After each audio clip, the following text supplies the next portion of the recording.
does do that.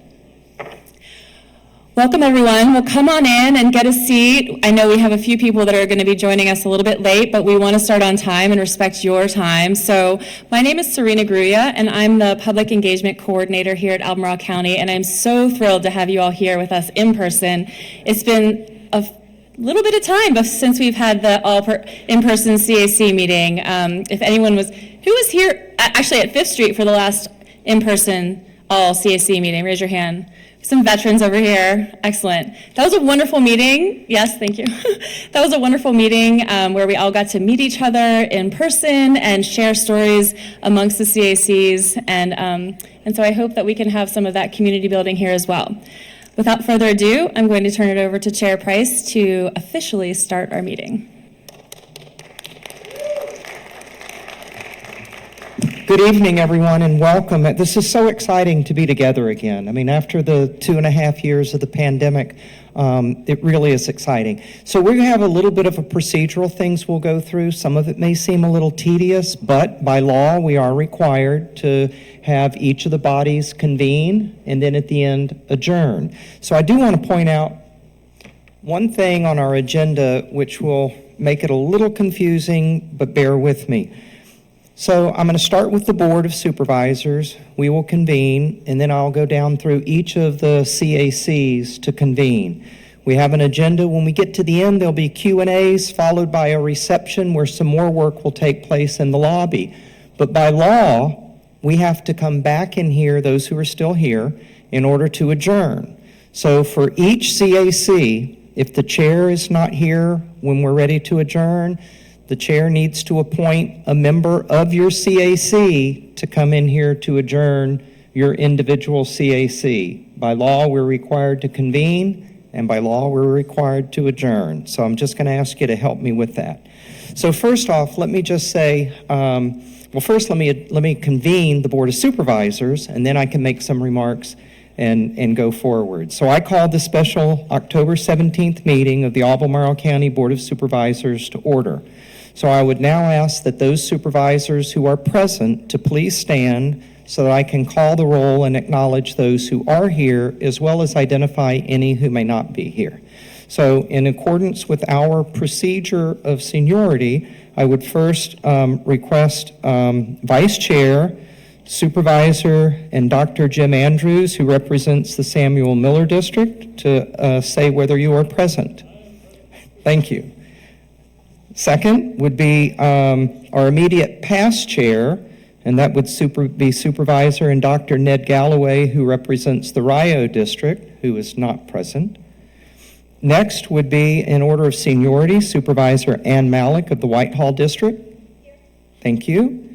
Next would be, in seniority, Supervisor Diantha McKeel of the Jack Jewett District. Thank you.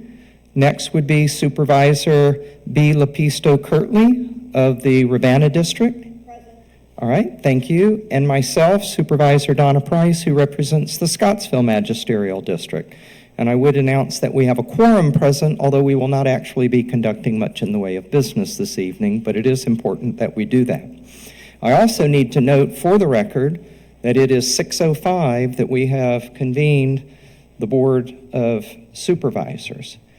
So I will next call, in no particular order, the chairs of each of the following CACs. So if each chair would come up and then also adjourn or convene your particular CAC. So the 5th and Avon CAC, I'd ask Chair Mary Catherine King if you would also have your board recognized. Thank you.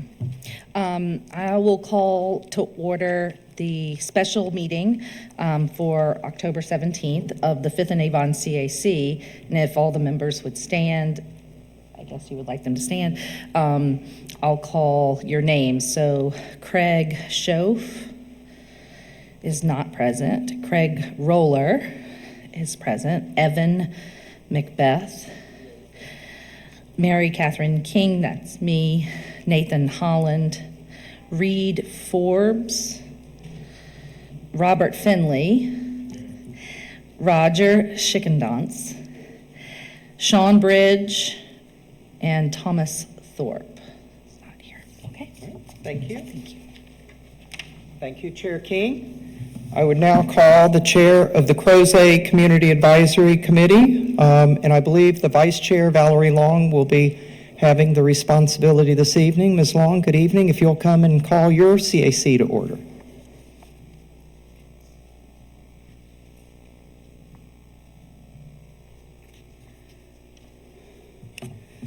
Thank you, Chair Price. All right, I just arrived, so if I do this differently than others have done it, forgive me. I'll call the Crozet CAC to order, and when I call your name, please indicate that you're here. Grace Reamer, Jim Duncan, Joe Four, I know Joe's absent, Ken Thacker, Costas Alibertus, Lonnie Murray, Michael Monaco, I'm Valerie Long, Bruce Batala, and Venkat Mangunta. I think it's just Bruce and me. Thank you. Thank you. A small but mighty CAC. Would now call the Pantops CAC and Chair Dick Ruffin. I call this special meeting of the Pantops CAC to order. Please stand if you are here and a member, and I will call your name and say here. Ann Oliver, not present. Henry Light, no. Ida Lee Wooten, here. Judith Joyce, she's going to be late. Has she arrived yet? She will be here.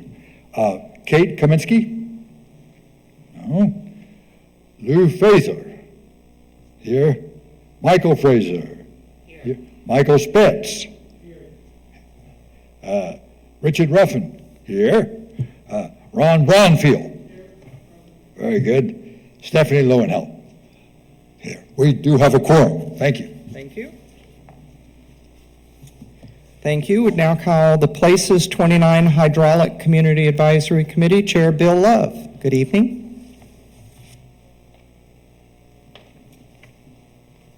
Thank you, Chair Price. I call this special meeting of the Places 29 Hydraulic Community Advisory Committee to order.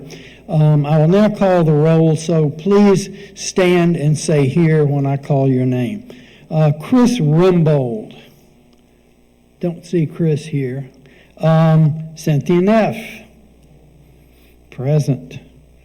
Diantha McKeel. Present. James Klemenko. Let's see, James. Jane Foy. Jane is here. Rosemary Miller, our secretary. She's not here tonight. Vito Chetta. Vito's here. Bill Love. That's an easy name to remember. He's here. Yolanda Speed. Is Yolanda here? Don't see Yolanda. Kate Lambert. Thank you, Kate. Kendra Walston, sorry, not here. And Jacqueline Salazar is here. Okay, thank you. Thank you. Now call the Places 29 North Community CAC, Chair Bill McLaughlin. Good evening.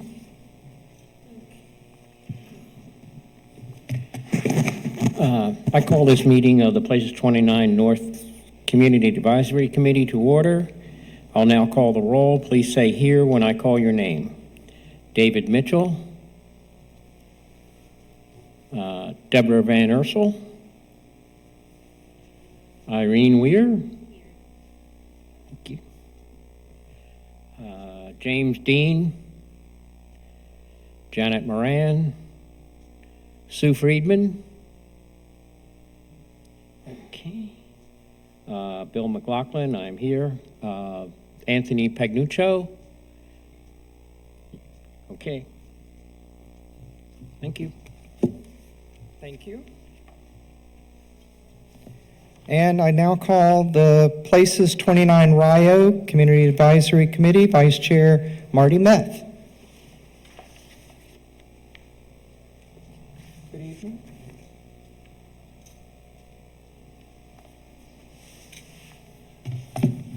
I call the Places 29 Rio Community Advisory Meeting to order. When I call your name, please say here.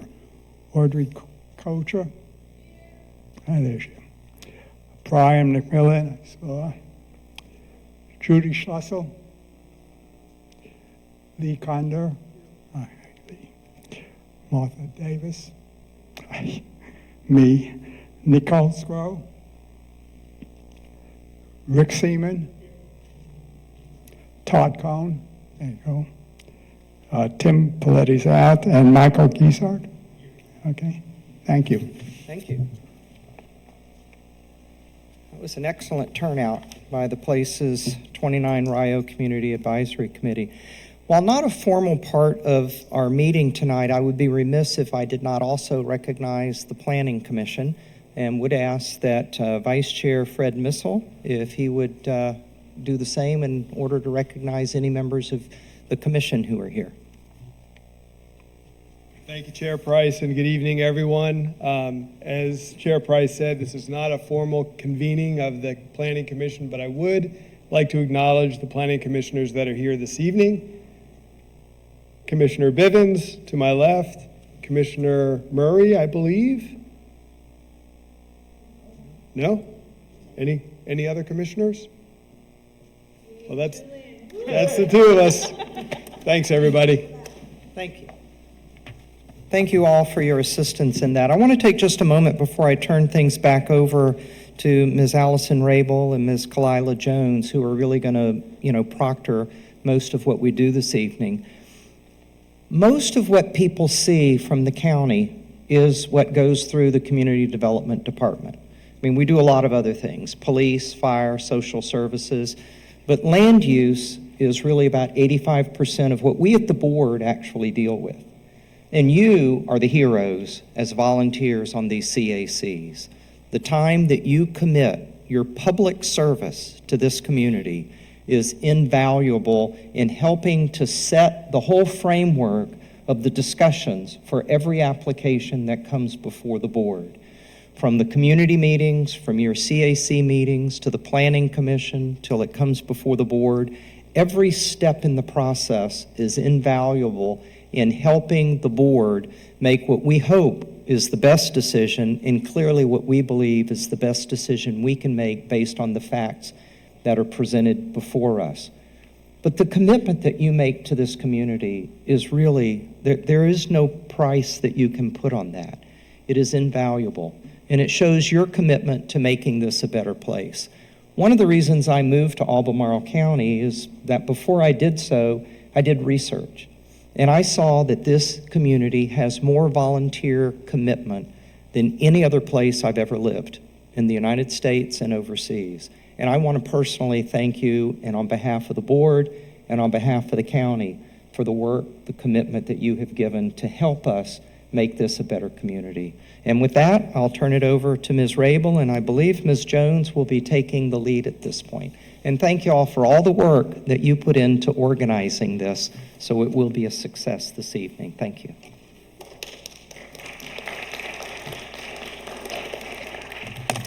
Thank you so much, Chair Price. We appreciate that. And I just want to kind of piggyback off what you said. This is a labor of love, and we really do appreciate you coming out tonight. We understand that this is an off-cycle meeting for most, so thank you for your time tonight. My name is Kalila Jones, and I am a community connector. Community advisory committees provide assistance, feedback, and input to county staff and the Board of Supervisors on community and county efforts related to implementation and support of the adopted master plan. Committees are an avenue to discuss and provide comments on programs, policies, plans, and proposals. The membership is intended to be broad-based to incorporate a variety of perspectives and ideas, and typically include community members, business people, and representatives of community groups. There are 6 active CACs that cover Albemarle County's development areas. Hi, everyone. I'm Allison Rabel. I'm the other community connector in the county. And the fact sheets that kind of guide you all in what you do on your committees call for the group to meet annually to focus on issues of common interest to development area communities. This year, we decided to hold the meeting around transportation planning and implementation. One large meeting allows for committees to hear from representatives of multiple agencies that work on transportation at one time. We'll have the time for questions at the end of the discussions before we go out into the reception, and we'll ask you to raise your hand, and we'll give you the microphone, or rather feel free to write down your questions on the note card we gave you, and if you need a note card, we can pass some more out. And we'd like to ask that you hold off asking about specific projects in this room to our presenters. There is boards out in the lobby where we are asking you to write project-related questions, and we will get all those answers back to all of you in the coming weeks. And so next we have Kevin McDermott up next to start talking about transportation.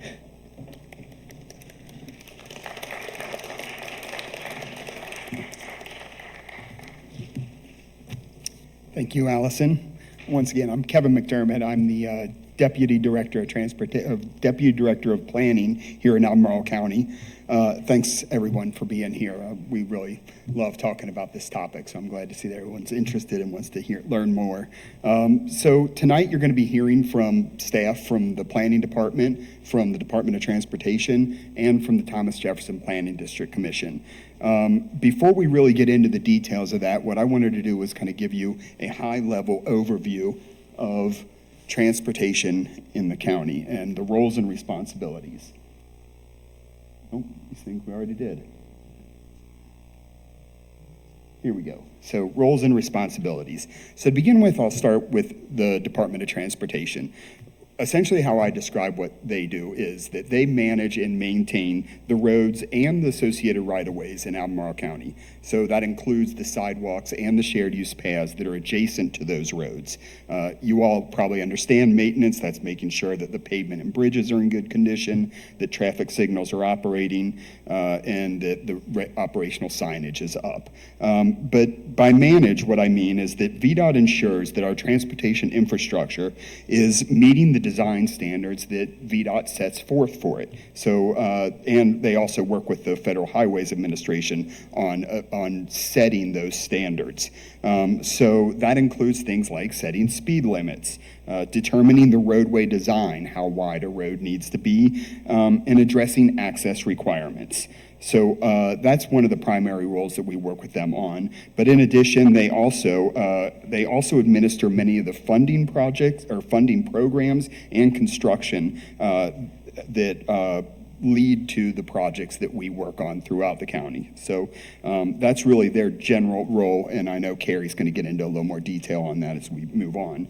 The Thomas Jefferson Planning District Commission and the Charlottesville-Albemarle MPO, two different bodies that are housed in the PDC, they convene bodies that ensure that the county's coordinating all of our transportation issues on a regional basis. So that makes sure that as a county we're working with the city of Charlottesville, that we're working with our adjacent counties, and that we're coordinating with VDOT, the University of Virginia, and so forth. They also perform a lot of our long-range planning that meets those regional needs, and as part of that, they are also a primary player in our public transit system because that is so integral that it's coordinated on a regional basis. So they do a lot of the work related to the public transit system. So the county's role, besides just being a liaison among these organizations, is really to develop the long-range plans, long and short-range plans for the county. We work with developers in the county through review of their development proposals to ensure they're addressing our transportation needs and the impacts that are going to result from those development projects. We work to identify all of those needs, then we make plans, and the county is the primary body that seeks funding through state and federal sources to try and address those needs. We work with the Board of Supervisors to help provide the information they need to make decisions on transportation, development, and land use. And then once those decisions are made, we help carry out the activities to realize the results of those decisions.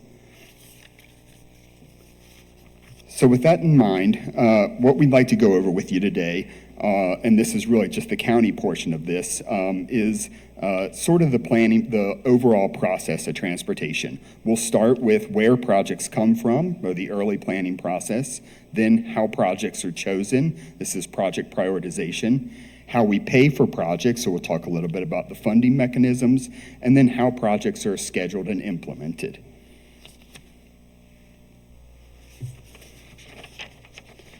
So the early planning process, or where do projects come from? So as staff, we have information about transportation coming at us from all different areas. So that includes the information that VDOT collects. They're constantly collecting data on roads, including such things as crash and safety issues. So they catalog all that, and they identify when areas are seeing a high frequency of crashes, or maybe a lot of backups. So that information comes to VDOT, we take it in, we work with them to try and figure out what the problem might be. Sometimes there's simple solutions. There could be a timing issue with the signal, and we work with VDOT to get that done. Sometimes those projects are much bigger, and then that flows into some of our planning process. So the county also, as I mentioned, works with developers, and by working with them, what I mean is not just that we have them perform traffic impact analyses on their large development projects, but we also kind of watch what's going on with development throughout the county to see how that may affect traffic patterns, so we can identify where we need to start putting new funding and develop new facilities. That information all feeds into our planning processes. The planning processes we talk about are the development of the comprehensive plan, the master plans, corridor plans, and all of those kind of analyze the relationship between land use and transportation. We identify projects based on those plans that will help us efficiently keep the transportation system running and address all the different multimodal needs of the county's residents. It should be noted that these planning processes, the things like the comp plan, are also one of our major opportunities to get the public to weigh in on what their needs are. So we go out in the community, we work with the community engagement folks to help go out and figure out what is it that you are seeing on those roads, and what do you think we should be working on? And we collect that information, and it gets into our plans. So all of those processes come together and result in what is essentially a very large list of projects. Hundreds of projects come out of all the different plans that we have. So what do we do with that information? Well, now I'm going to invite Albemarle up to speak about how we prioritize our projects and what we want to fund.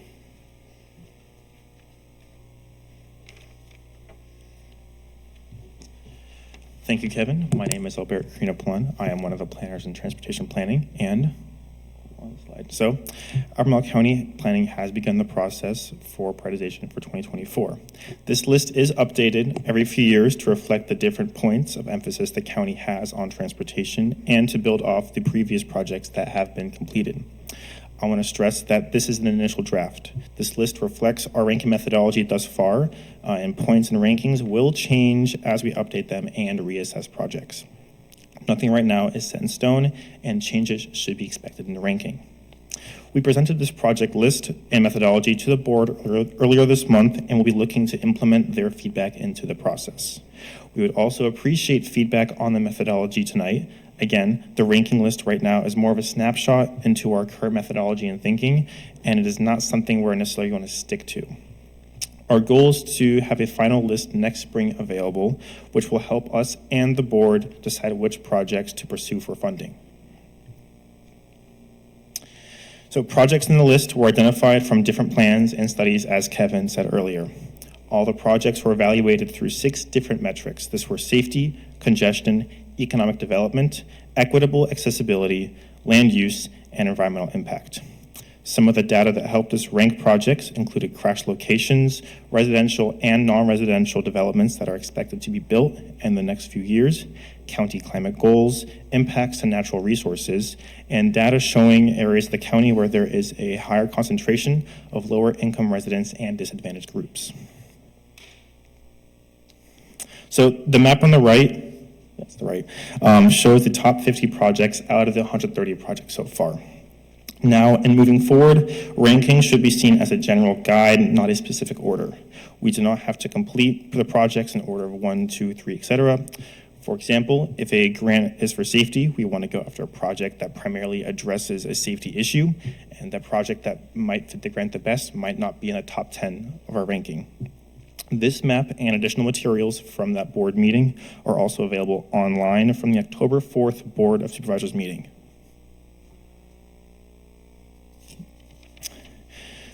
The board also provided lots of valuable feedback during our October 4th work session. Overall, they were pleased with the methodology of using the 6 metrics to evaluate projects. Some of the comments they had included addressing redundant projects. If there are multiple projects that address the same problem, figure out which problem addresses the problem the best. So for example, the Hillsdale realignment project and the proposed Peanut roundabout at the Hillsdale, Old Brook, and Northfields intersection are 2 projects that are addressing essentially the same problem. Also, complete networks. Ever since our last priority list in 2019, we have had several of our top projects either constructed or funding.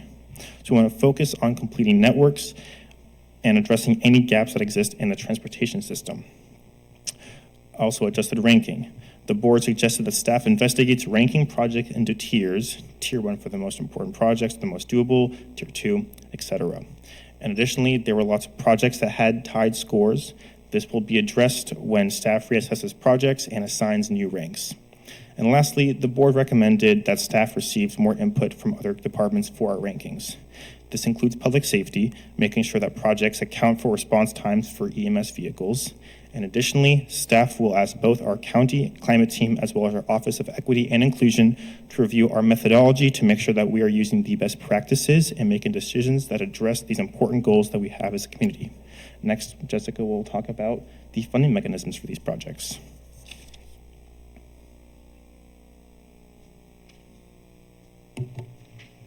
Hey everyone. So once we've prioritized projects, we have to find funding to move them forward.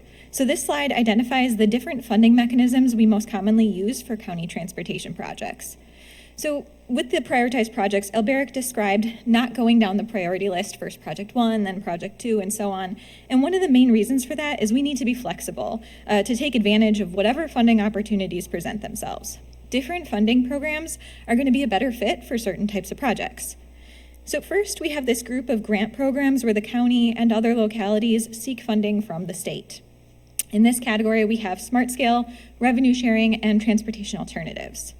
So Smart Scale is the primary funding mechanism for large transportation projects in the Commonwealth. Every other year, the county can apply for Smart Scale funding for almost any kind of transportation project.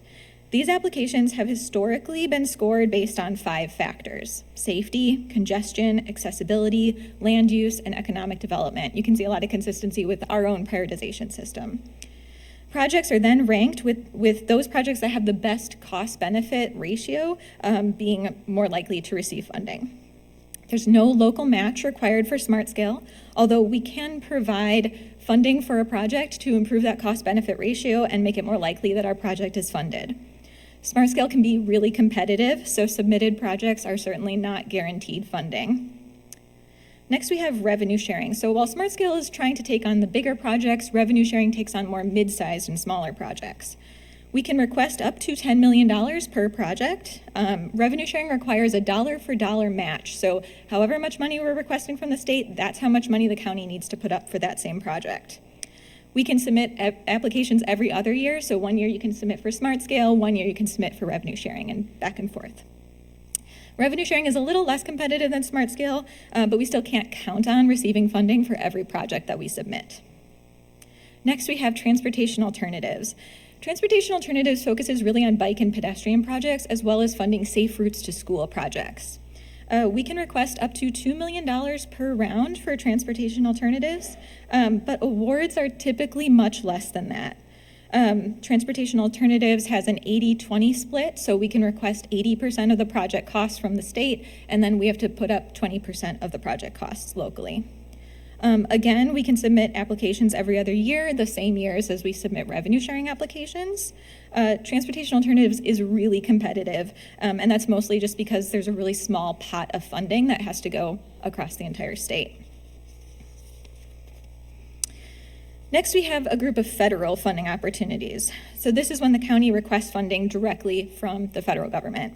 Federal programs currently focus very heavily on mobility, alternative transportation, and equity, especially with some of its newer programs that came about through the bipartisan infrastructure law. We've had some recent success with RAISE. RAISE funds very large planning and construction projects with a strong equity and mobility focus. You can apply for RAISE every single year. There's no local match required for communities of our size.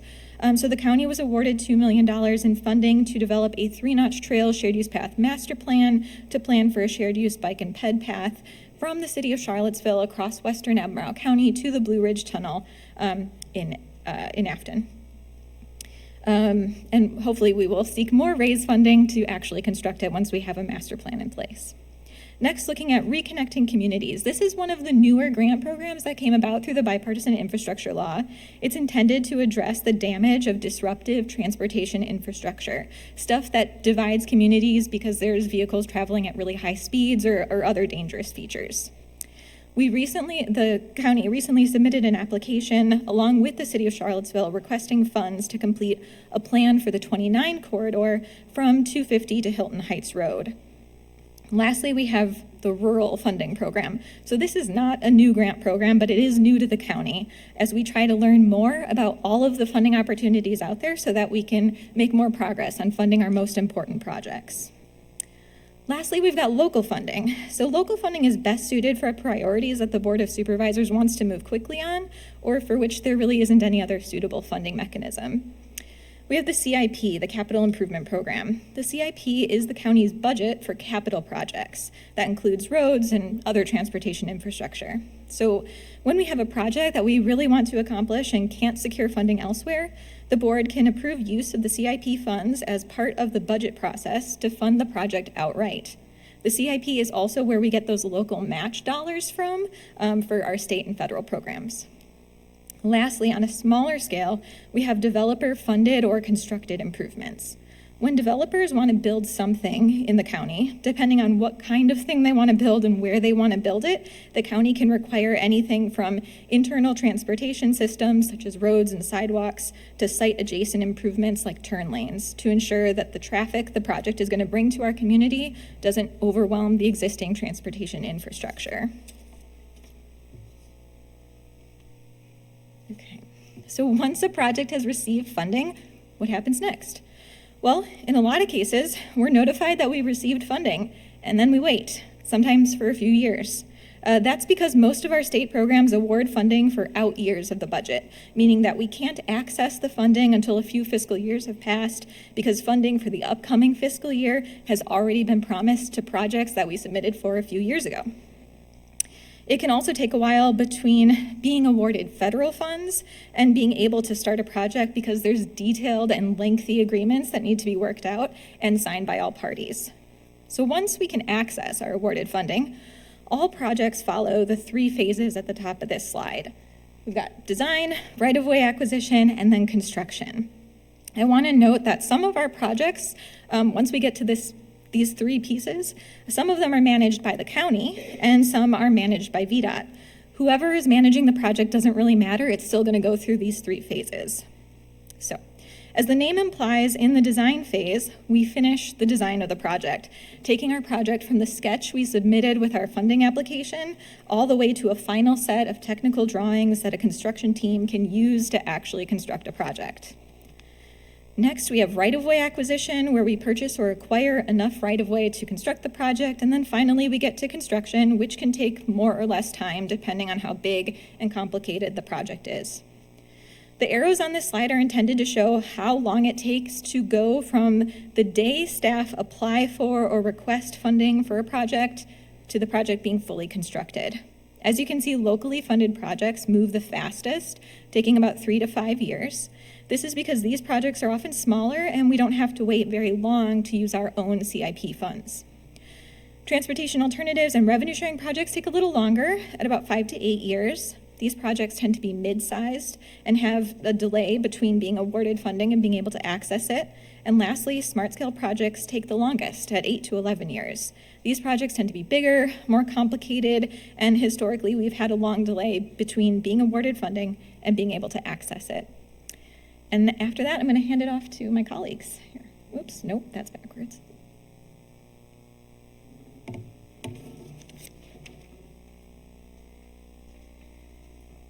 Thank you, Jessica. Good evening, everyone. Thank you for having us here tonight. I've visited many of your CAC meetings, have seen many of you recently, but for those that I may have missed, and for those that may have forgotten my name, I'm Sandy Shackelford. I'm the Director of Planning and Transportation for the Thomas Jefferson Planning District Commission, which, as Kevin mentioned, also administers the Charlottesville Albemarle MPO.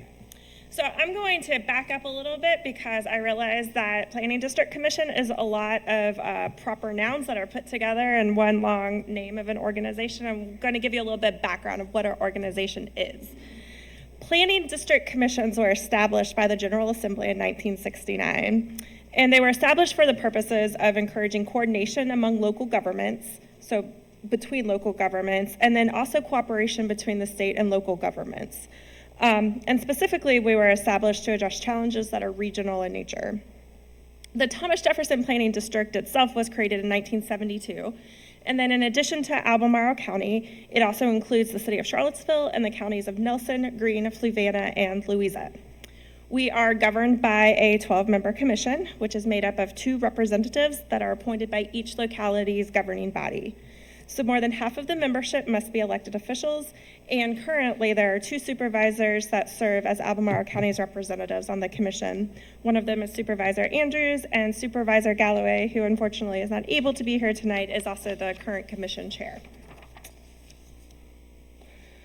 The TJPDC adopts a strategic plan every 5 years, and as part of that strategic planning process, we have developed the mission statement that you see on your screen.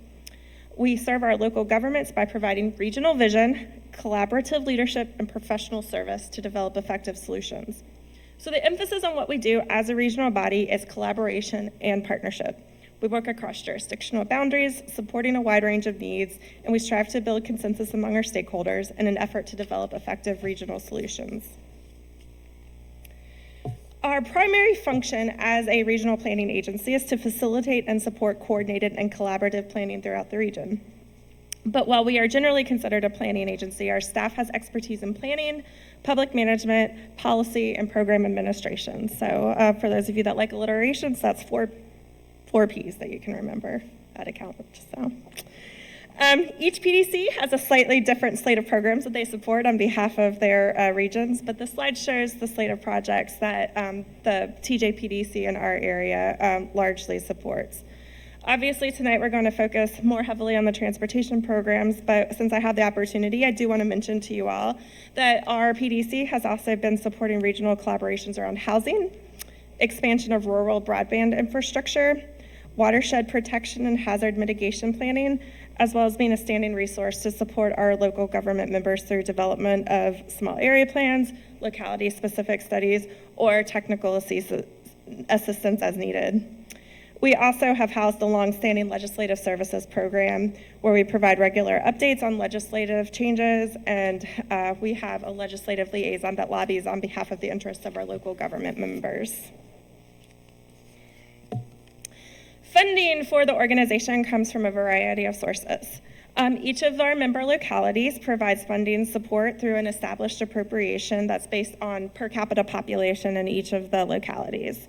We also administer a number of other programs that are funded through additional locality appropriations that are based on specific interests and needs. The State Department of Housing and Community Development provides annual appropriations to every PDC throughout the state. And then from there, additional funding is generated through federal and state grants. Some of these are recurring, and some of these are more of a one-time project-specific type of grant. And then we also are funded through individual contracts for services with our local government members, and to a lesser extent, we do receive some funding from private grants and foundations. All right, so regarding our specific transportation programs, we have 4 ongoing transportation programs that we administer, and then we are also in the process of launching a 5th program, which is a new mobility management program. And we are hoping that this one will also take root and become a recurring program that we are able to administer for many years in the future. We apply for grants for specific projects, which are not necessarily recurring programs, but they will support the development of important initiatives on behalf of our region. One thing I want to point out on this slide is that the dark area, or the dark green area, shows the portion of a region that is included in the Metropolitan Planning Organization's boundaries.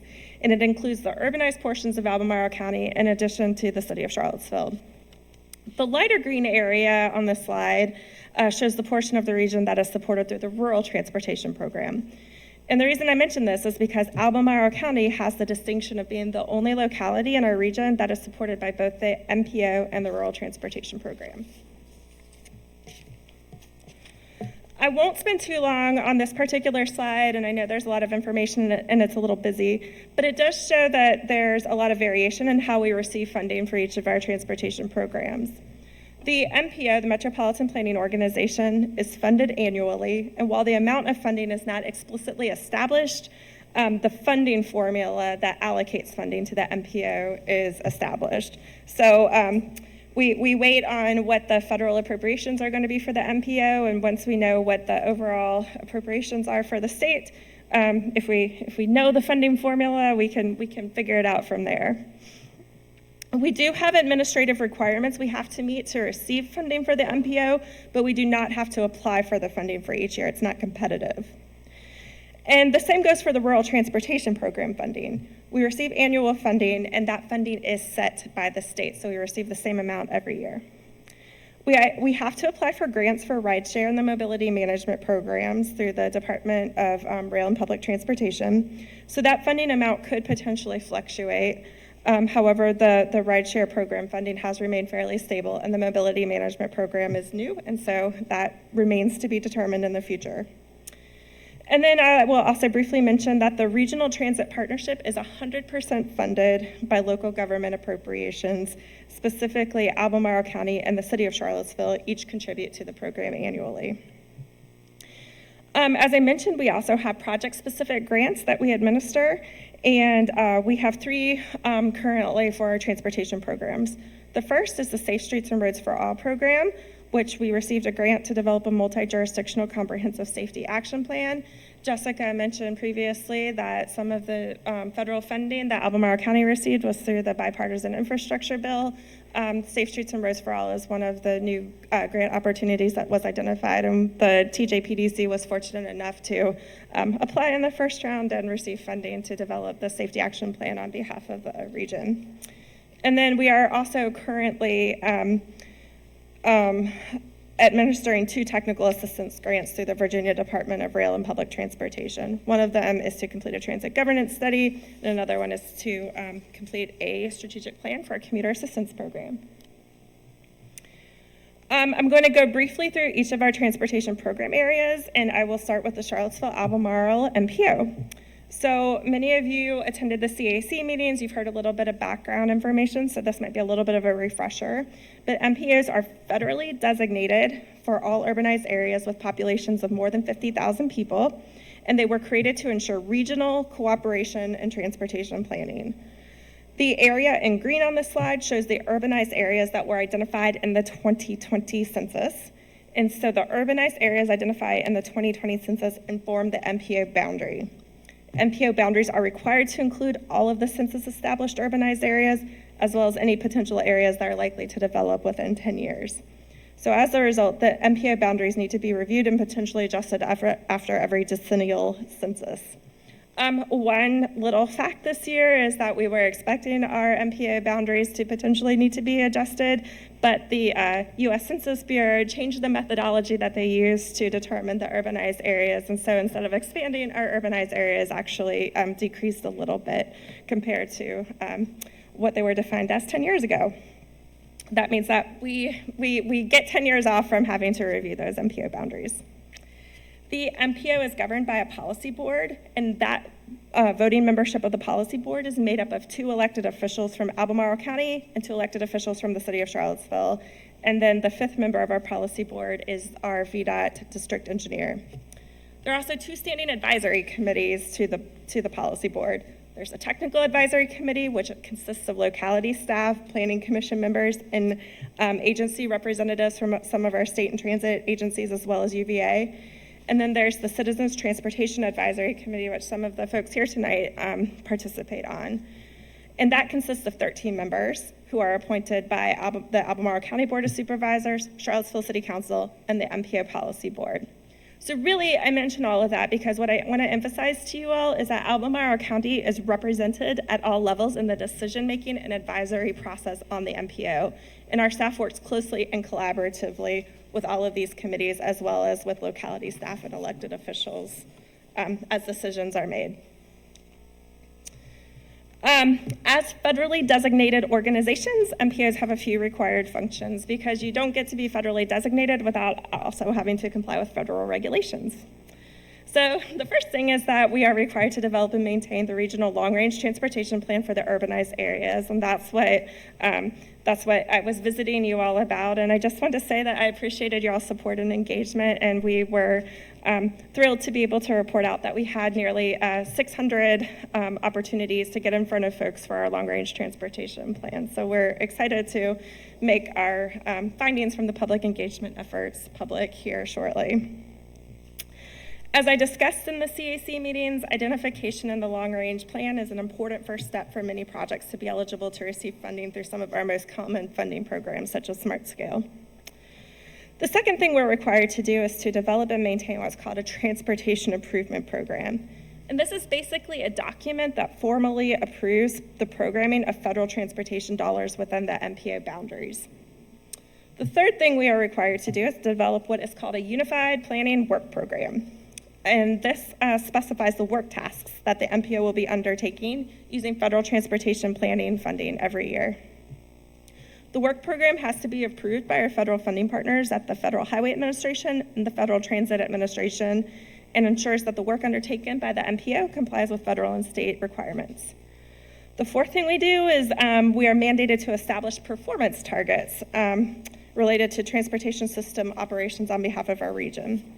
Performance targets are basically goals that we set in the areas of safety, road pavement and bridge conditions, interstate travel time reliability, and transit asset management. These performance targets are mandated by national performance goals. So the way it works is the goals are set at the national level, and then the state is required to set statewide targets that support the achievement of the national goals. And then the MPO is required to establish regional specific targets that support the achievement of the statewide goals. So it just trickles down from the national level to the MPOs. And then finally, the MPO is required to maintain our regional travel demand model in coordination with VDOT. And this model is an analysis tool that is used to understand future traffic conditions using a planning horizon of at least 20 years. This is part of what we use to help determine not just what current roadway conditions look like, but what roadway conditions might look like in 20 years to help us understand where there are problems with congestion now, and also where there could be worse problems with congestion 20 years from now. As long as we are ensuring that the required work products that I just mentioned are completed, we do have quite a bit of flexibility in the types of planning efforts we undertake through our ongoing programming for the MPO, and these are identified in our annual work program. These range from corridor studies and small area plans, which are usually collaborative efforts with VDOT and locality staff, bicycle, pedestrian, and transit planning, preparing and submitting grant applications for Smart Scale projects or other federal projects, conducting studies related to new policies or emerging priorities, And then also I want to highlight that we are required to maintain a Title VI plan, and we are required to meet Title VI compliance requirements as a recipient of federal funding. So we do this not just because we want to make sure that we are creating a fair and open process for all of our community members that need to engage in our planning process, but it goes further to actually require specific reporting related to our public engagement initiatives. And so we have to make sure that we are demonstrating that our planning processes are open and fair to everyone, and they are able to participate regardless of race, color, or national origin. The Rural Transportation Program is intended to support transportation planning in the rural portions of the region that are not included in the urbanized area boundaries or the MPO area. And so the idea behind this is that every area throughout the state is supported by some sort of funding for transportation planning, whether it's urban or rural. Similarly to the MPO, the PDC is required to prepare an annual work program that demonstrates specific tasks we will be conducting using the program funding through the Rural Transportation Program. The Thomas Jefferson Planning District Commission, so the commission itself, the governing body, is the same governing body for the Rural Transportation Program. They do not have a separate decision-making body that governs them. But there is a standing technical advisory committee for the Rural Transportation Program that is made up of staff from each of the 5 jurisdictions, including Albemarle County, as well as some of our other agency stakeholders, like JONT, VDOT, the Department of Rail and Public Transportation, et cetera. The types of work the TJPDC undertakes through the Rural Transportation Program is similar to the types of work it undertakes for the MPO, but we have a smaller budget, and so some of the projects aren't quite as complex in nature. We collaborate to develop corridor studies, small area plans, support multimodal planning initiatives throughout the region. And then a little bit differently than the MPO, one of the primary resources that we provide through the Rural Transportation Program is technical assistance to our member localities. And specifically, this is often supporting grant applications on behalf of our rural localities. We have also historically developed and maintained a rural long-range transportation plan for the rural areas. This is actually not a required document like it is for the MPO, but it is a document that has been a valuable resource for our rural localities. Switching gears a little bit, the Regional Transit Partnership was established in 2017. And it was established in an effort to establish strong communication among and between stakeholders and transit providers related to transit service needs and encourage coordination among the 3 different transit providers that serve our region. So the 3 different transit providers are the Charlottesville Area Transit, or CAT, JONT, and then also the University Transit System. There are also, while the schools function a little bit differently, we also have representation from the school transportation departments on the Regional Transit Partnership as well. The stated purpose of the RTP is to serve as an official advisory board to provide recommendations to decision makers on transit-related matters. The City of Charlottesville and the Albemarle County, as I mentioned earlier, jointly fund the RTP through local government appropriations. And the RTP is made up of 8 voting members, including 2 elected officials from Albemarle County. A few of the regional initiatives that have been generated and supported through the Regional Transit Partnership include the Regional Transit Visioning Plan. This was completed last year, and it basically identifies a long-term vision for what we would like transit service to look like throughout our region. And then we are currently working on the Regional Transit Governance Study, which is an effort to understand how we want regional decisions about transit service operations and funding to be made. And then the last 2 programs I'm going to cover are rideshare and mobility management. The rideshare program is operated jointly between the Thomas Jefferson Planning District Commission and the Central Shenandoah Planning District Commission, who are our neighbors to the west. We really like collaboration, and so we're going to collaborate with other regions outside of just our footprint. The goal of the rideshare program is to encourage travel demand management, so try to move driver behavior away from using single occupancy vehicles. And then we provide some support and incentives in order to do that. So we have a guaranteed ride home program, which gives people some resources in case they use an alternative mode of transportation and need to get home in case of an emergency. They can have travel vouchers. And then it also provides some ride sharing and matching services. So if you want to carpool, you can be matched with somebody else who wants to carpool in the same areas. And then just to wrap up, our mobility management program is a new program, and this is really intended to provide transportation service resources for people with disabilities or older adults who may not be able to drive themselves or be transportation independent. The mobility management program is a partnership with the Jefferson Area Board of Aging, so we're working with them, and as an initial first step, we are establishing a one-call, one-click center, which basically will provide transportation service counseling to members of our community. We're excited to get that launched and to move forward to developing more community partnerships. And so now I'm going to turn it over to VDOT to talk about probably some project implementation and construction.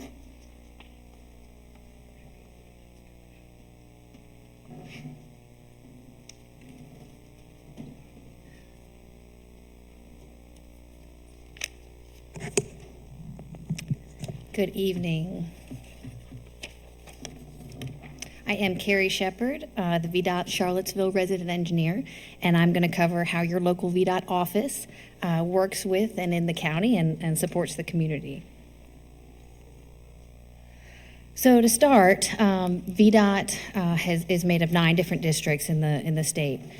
We're part of the Culpeper District, which is responsible for 9 different counties. Our main district complex is located in Culpeper. We have a total of 493 employees, with 231 working at the actual district office. The rest of the support for the counties is remote, so we have 3 different residencies that support that. We have the Warrenton residency with 89 employees, the Louisa residency with 83 employees, and finally Charlottesville with 90 employees, and we are responsible for Albemarle, Greene, and Madison counties.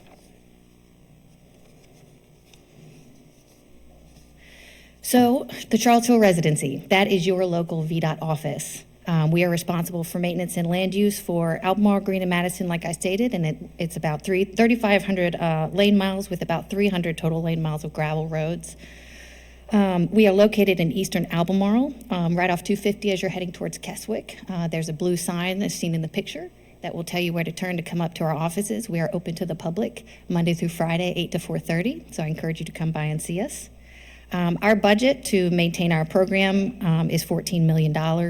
This includes salaries and overhead. It includes materials and equipment. It also includes our snow budget. So our office makeup. So that's a picture of our office. We have 13 employees that work there. Half of them support maintenance, half of them support land use, and I'll get into what that means in a second. In the field, we have 77 employees, which is the majority of our people. We have 4 area headquarters that support Albemarle County. We have Boyd Tavern, which is in the yellow color, For Union in the pink, Keene in the blue, and Yancey Mills in the gray. And then we have 1 area headquarter each for Greene and Madison for a total of 6. As you can see, the makeup of the area headquarters is not that many people. We have 13 for most, and then Yancey Mills has 12. So considering the amount of work we do, not a lot of resources. All right, so what does maintenance mean? So maintenance includes right-of-way mowing, pavement patching, gravel road grading, and pothole repair. I like to show these pictures. It's a patching operation with a motor grader. We tend to get a lot of complaints when we do this type of operation because it doesn't look pretty. As pretty as when we use a paver, which is a very squared up patch. But our goal in doing this is to fix deformities and deteriorated pavement prior to the paving schedule. So we'll come in the year before, we'll do this type of patching, build up structural integrity for the road, and then we'll come back the next year and pave. You won't see the ugly patches anymore. Also, we do pipe replacement, installation, and cleaning. We do traffic control is requested by state police or local police for incidents, and we do ditching and unpaved shoulder maintenance. The bottom left photo is a picture of a sinkhole that we discovered in the southbound median lane, or off the shoulder of the southbound lane of 29. This sinkhole, upon further investigation, was due to a failed pipe that ran under both the northbound and southbound 29. So a very long pipe. So of course we can't close and open cut Route 29, and this pipe was 20 to 30 feet in the ground. So our options became a little limited, and what we decided to do was jack and bore. So that top left picture is the jack and bore pit that we put in the median so that we could replace that pipe. And the existing pipe we filled with flowable fill so there would be no more voids to create further sinkholes.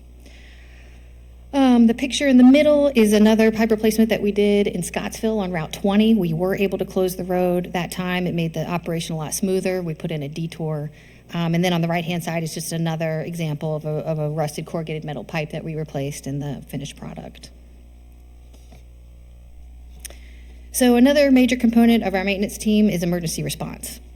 This includes snow, accidents, washed out roads, and the example I'm showing these pictures.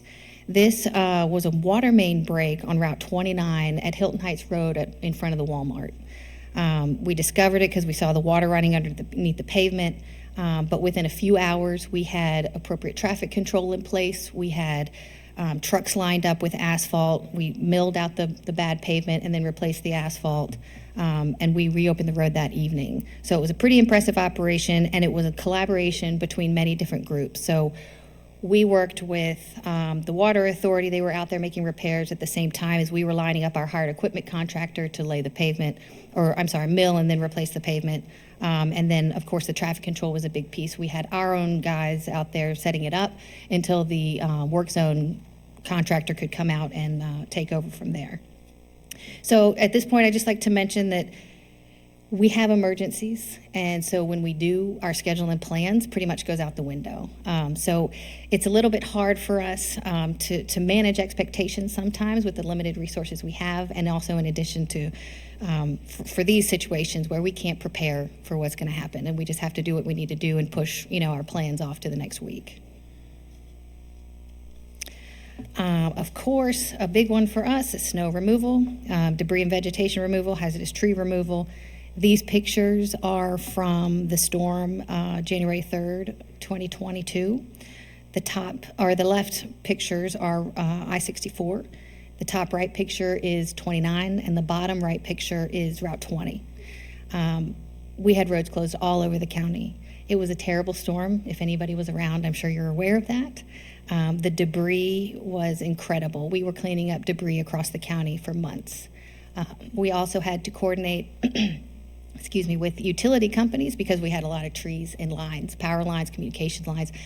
And so it can be a bit of a challenge when we're trying to hunt down who that owner is and get them out there so that we can have them remove their line and we can cut the tree out of the road. Couple fun facts about snow operations. So VDOT, we have 71 roughly pieces of equipment that we supply, and then we have about 150 additional pieces of equipment by contractors. So this includes single axle and tandem dump trucks, it includes motor graders, it includes tractors. And then as you can see in the middle on the right, we've got approximate numbers for averages of the last 5 years of the materials that we use. You can see brine is almost 100,000 gallons. We'll only put that down if it's not calling for rain prior to the snow event. The pictures, you've got our salt dome at Boyd Tavern area headquarters in your bottom left. Top right is the spreaders, and the bottom is the picture of the plows. All right, moving on, land use. This is another major function of the residency office. So land use decisions are primarily a county function, but VDOT does play an important role in this. Our responsibility, like Kevin mentioned earlier, is to ensure that all state standards and regulations are being met for any work performed in the right-of-way, and we issue a permit for that work to occur. Once we verify that work has occurred according to plan and is up to our regulations and standards, then we can close the permit. So we're involved from plan development all the way through construction and completion. Some of the types of things that we review and are involved in is private and commercial entrances. So private entrances would be like your driveway for your house. Commercial entrances could be for a business, for example, even a cell tower or a solar farm. We do site and subdivision plans. So a site and subdivision plans, that could be anything from like a Wawa or a storage facility to small single-unit housing developments or large multifamily mixed-use developments. We also review plats. We review utilities. That can be water, power, gas, communications. We've had a lot of fiber recently. That's been a big push for us. It's a lot of additional work for our staff to review those plans and then also be in the field inspecting it, making sure it's put in according to what the plans have been approved saying. And then secondary street acceptance, I skipped that one. So that is essentially when, for example, if a neighborhood is built and they want the roads to become public and taken into the state system for maintenance. We have a process to go through that. We have to make sure that as the neighborhoods being developed and the roads are being built, that it's being built according to standards and specs, and then it can be accepted in the state system for maintenance. And last but not least, special events and parades. So bike events, marches, shutting down for a festival, shutting down Main Street or something for a festival, things like that, parades, that comes through our office to be permitted and to make sure that appropriate traffic control is in place.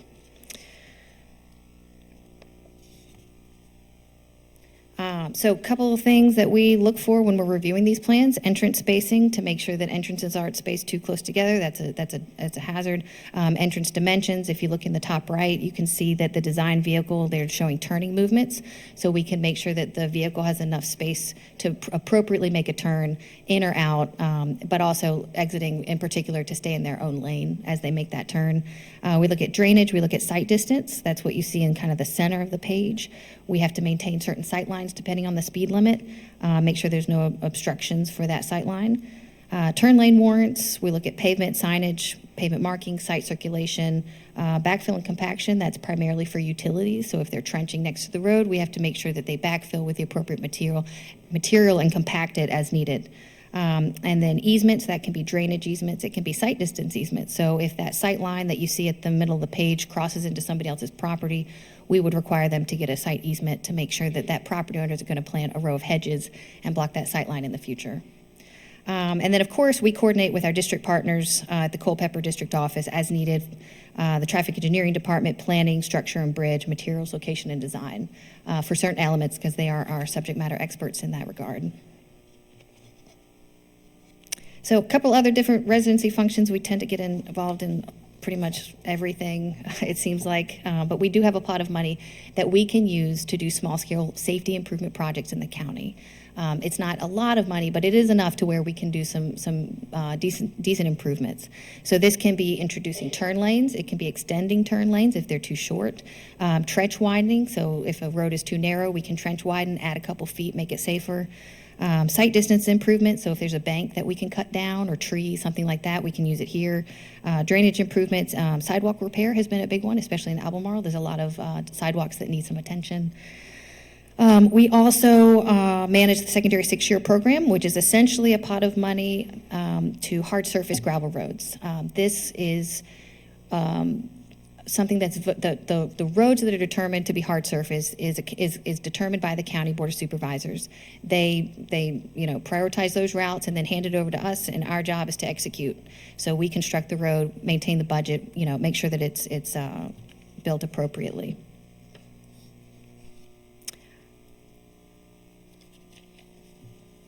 Other residency functions.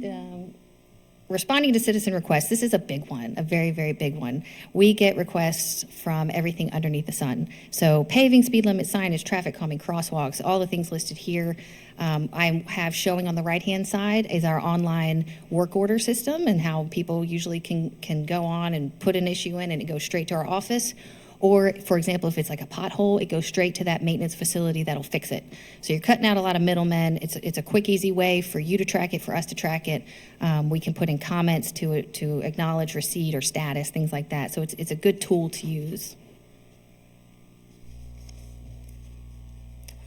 Other residency functions, we do a lot of external communication. So we communicate with elected officials. That can be Board of Supervisors members, senators, delegates, county administrators. We meet with community groups and other stakeholders like HOAs, neighborhood groups, developers. We work with state and local law enforcement as needed. We work with planning commissioners and organizations, citizens, of course. I mentioned that a couple times already. And we do community outreach.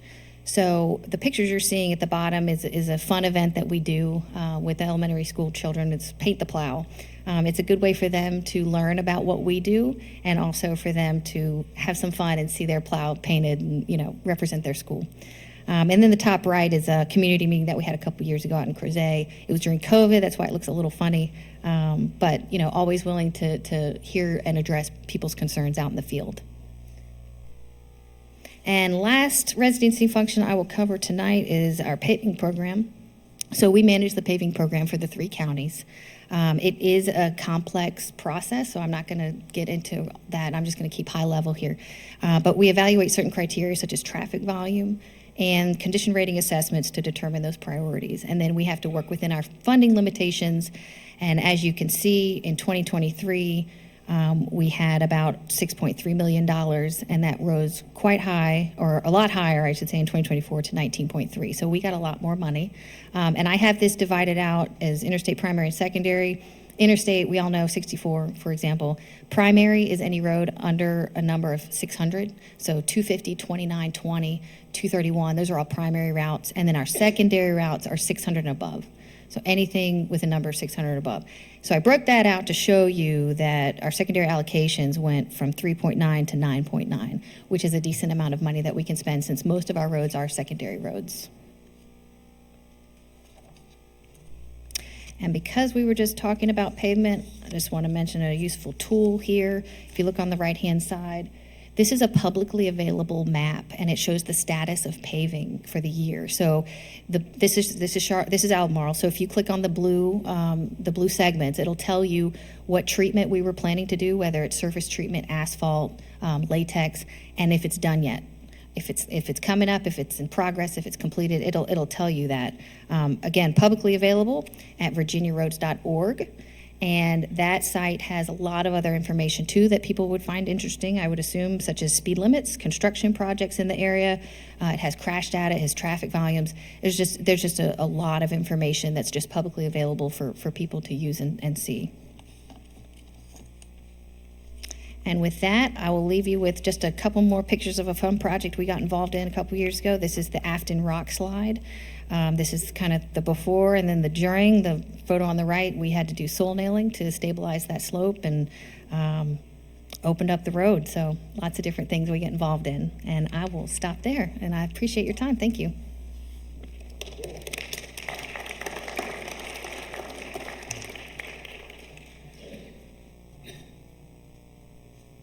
Thank you so much for those amazing presentations.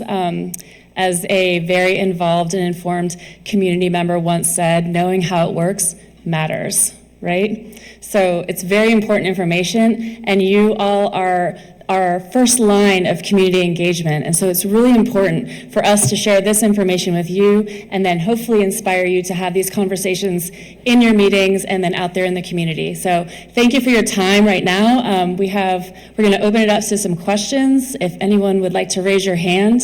We also, as Allison indicated earlier, we have some boards up around the reception area. You can write a question or a comment down there and we'll address those back in your CACs. You want to raise your hand? I can give you the mic. Up here.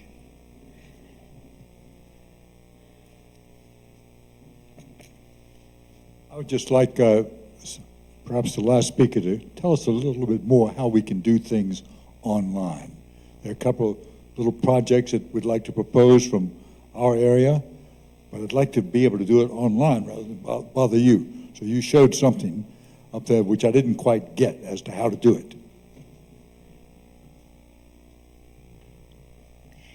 So what I showed was the work order process. So if you have an issue like you see a dead tree or a pothole is always a good one, then you would go onto the online work order system and all you have to type in is report a problem VDOT, it'll show right up. And then you can select the problem and then it'll go right to the appropriate maintenance group. If you're talking about projects, okay, that I would suggest that we coordinate through the county. That would be the starting place that I would suggest.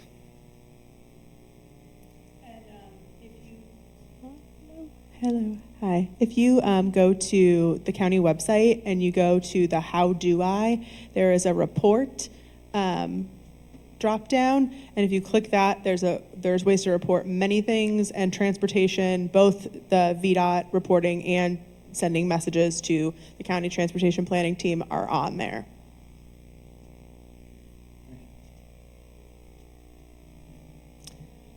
I can't hear you. Oh, advance the slide. Yes, I can do that. I think I can. There you go. Anyone else? You were talking about the various types of road repairs and the fact that you use contractors to do some of the work.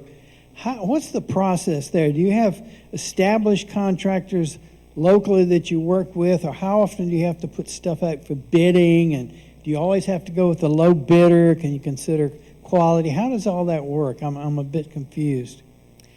So we have two different avenues for pavement. So if we're talking about just repairs, like patching, that's something that the residency handles through a hired equipment contract. So that is one contractor that we always go to. We have an established contract with him. It's one contractor that we use. If we're talking about the large-scale paving program, that is a little bit of a different animal. And it's like you said, the contract gets put all together, all the roads get listed. It's a very big contract, and it gets awarded to one contractor.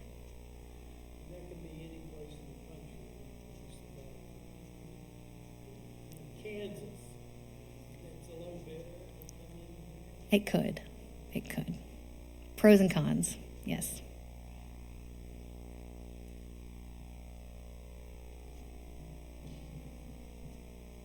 I had a resident approach me about a connection of trails, and there's apparently a trail system in the Greenbrier area, and they were wondering how to connect it to the Ravenna Trail, which is on the other side of the railroad tracks, and we're proposing a tunnel under the railroad tracks.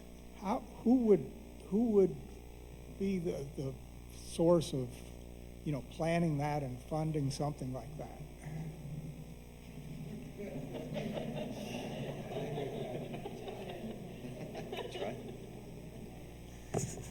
So I think I know exactly what you're talking about. You're talking about over there in the Greenbrier Park, and where it meets up with the railroad tracks, and then John Warner Parkway's on the other side. I know there is a group that is pushing for that project, and something like that can happen in a lot of different ways. Primarily, it would be us probably working with the city. It may fall under transportation. It may fall also under our Parks and Rec department. So we can work together and we can look at that. It would have to get planned. It would get planned, and then we'd have to seek the funding. Putting a new tunnel underneath that railroad track is going to be expensive. So whatever organization decides they want to move forward with it, if that tends to be the county or the city, because we could both be players, we'd identify some funding opportunities for it and move forward. I think that they are trying to work through potentially the MPO has been working on that with them to help the planning. Any of us probably could submit the grant. Any of those organizations could submit the grant for it. And then we'd have to work with whatever partners, of course, the railroad agencies that own that and all the people that own the different right-of-ways. So does that answer your question? Okay.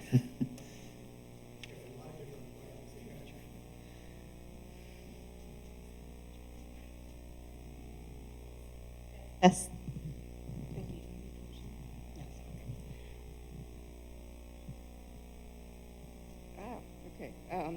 So a lot of discussion has been made of the priorities coming up in the AC 44, county transportation priorities. And a lot of them are not consistent with priorities that have been put forth in previous master plans as recently as 2 years ago. And when the county is unable to fulfill its contract for transportation infrastructure, is there a process for amending the land use designations in the areas that are affected by that lack of infrastructure?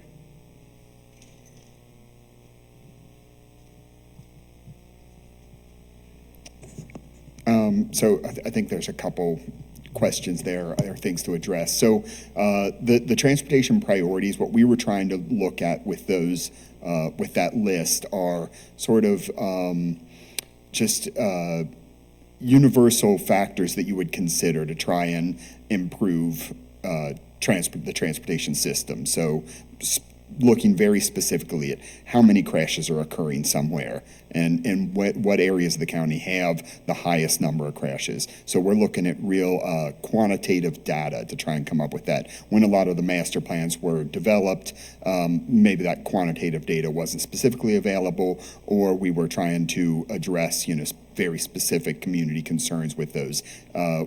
It doesn't really, whatever order, as Alberic was saying, it doesn't necessarily mean if a project's ranked really high that that's necessarily the one we want to go by. We just want to give some kind of guidance to the board. So the board can make decisions based on both of those things. They want to look at both factors to try and, the quantitative and the qualitative, to be able to make the decisions as to what projects they want to move forward with. As far as whether or not we're addressing the needs of the community when developments come, I guess I'd just point to the fact that, any new development that isn't already zoned for what they want to move forward with, that decision has to come to the board of supervisors to determine whether or not they think that development project should be able to move forward, and whether in consideration of transportation impacts would be one of the factors that they would consider. So, and we can ask, and a lot of times in those cases, I think you said something about recourse for that. When those new developments do come forward, very often they recognize that they're going to have transportation impacts, and they may proffer specific improvements through their development that would address those. So that's sort of the recourse issue. Does that answer your question?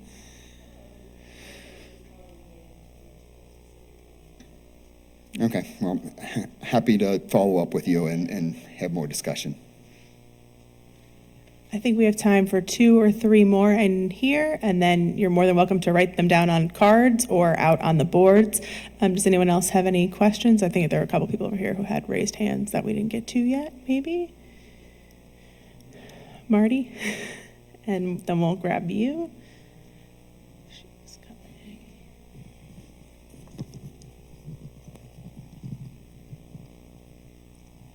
Driving around the area, I see people going through yellow and red lights all the time.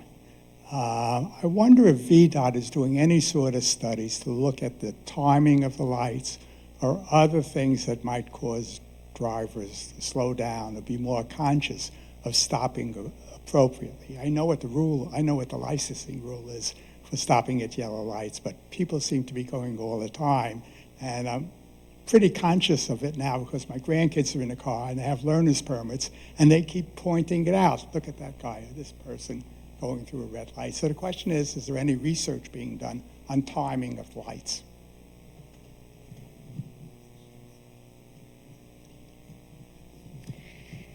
So we don't monitor red light running per se. That's not something that we watch or we analyze. However, if we're talking about signal timing, yes, we have very complex coordinated systems in place on the signals that time them to be the most efficient for movement and operations. It doesn't really address your question of red light running necessarily, but we do have certain standards that we follow for how long the length of the yellow light has to be before it turns red, or that kind of signal coordination, I guess, for the different movements. But we do have signal techs looking at the lights all the time, I can tell you that much. So, we opened the DDI, for example, and there was an issue with people traveling through because they still had a green light, and then by the time they were still traveling through after the movement had turned green. So essentially you had 2 movements coming through, but neither one of them was doing anything wrong. And that's because they were assuming a certain speed through the DDI. So once we adjusted that, it fixed that issue. So we're constantly looking at that, is I guess my point. So like for 29 example, the goal if you hit a green light is to hit greens all the way through. But again, the only reason or the only way we would start to analyze, I think, red light running is if there was crashes associated with it. Otherwise, we don't really have a way to analyze that.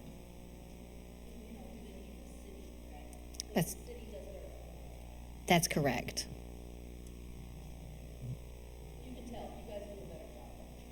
Thank you. We don't disagree. When you have 2 communities together, one community with another, or one group, how tough is it to widen a path or make it so that they're able to be driven through on a car or for using for school, people that walk to school from one neighborhood to another neighborhood where there really isn't anything more than a walk path, a street, a road, whatever. Is that something that would be possible, logical? Yeah, I'm sorry, can you repeat the question? I'm not sure if I understand exactly what you're looking. The question is, what happens when you have two families that live on either side of a walk path when a possibility of opening up one neighborhood with another neighborhood for either car traffic or road traffic or just walk traffic? Will the city come in and somehow get a hold of that property? Possibly, we can do that. So if we see two roads that are currently not connecting, but we recognize that there may be a need for a connection there, then yes, that is something that would often be identified through one of our planning processes. And once that's identified, we'd start looking for ways to move that project forward. So like we said, it would go through that process we talked about where we prioritize it. If we find that this is a really high priority that would address a very significant need, then yes, the county would look to turn that into a project. The county can acquire right-of-way from private owners if that's necessary. Obviously, that does get expensive and takes a long time, but the county or the state can both acquire personal property for public projects.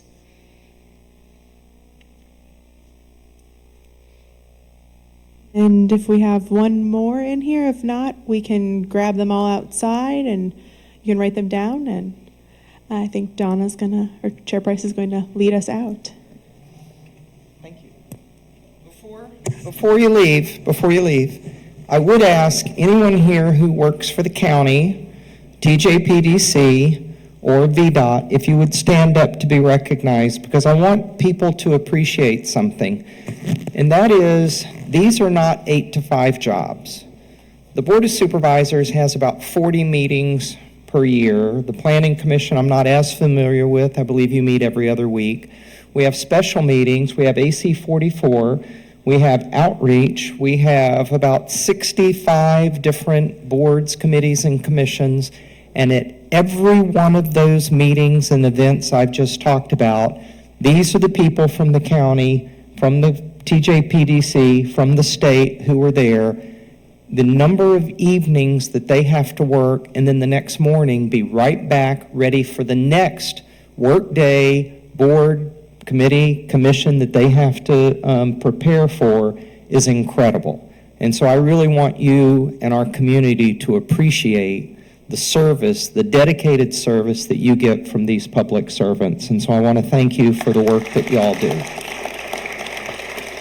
Now we're getting ready to go out into the lobby area for a reception, but I do want to remind you, if you are the chair or vice chair of a CAC, at 7:55, we will come back in here to adjourn. You don't have to come up to the front and you don't have to call roll, but we do need to adjourn each of the CACs, and then the Board of Supervisors will adjourn. If you are the chair or vice chair and cannot stay, Ms. Rabel or Ms. Jones, I don't know where Allison went, there she is in the back. Please make sure that we have the name of someone from your CAC who can adjourn your CAC. And with that, thank you all for the work, for your participation. I would like to see the westbound red light runners on Hydraulic at 29 get some speeding tickets. They don't seem to think that red light is at all required. It's not even advisory anymore. But those are things we'll continue to work with. So let's go on out into the lobby and we'll get some more done.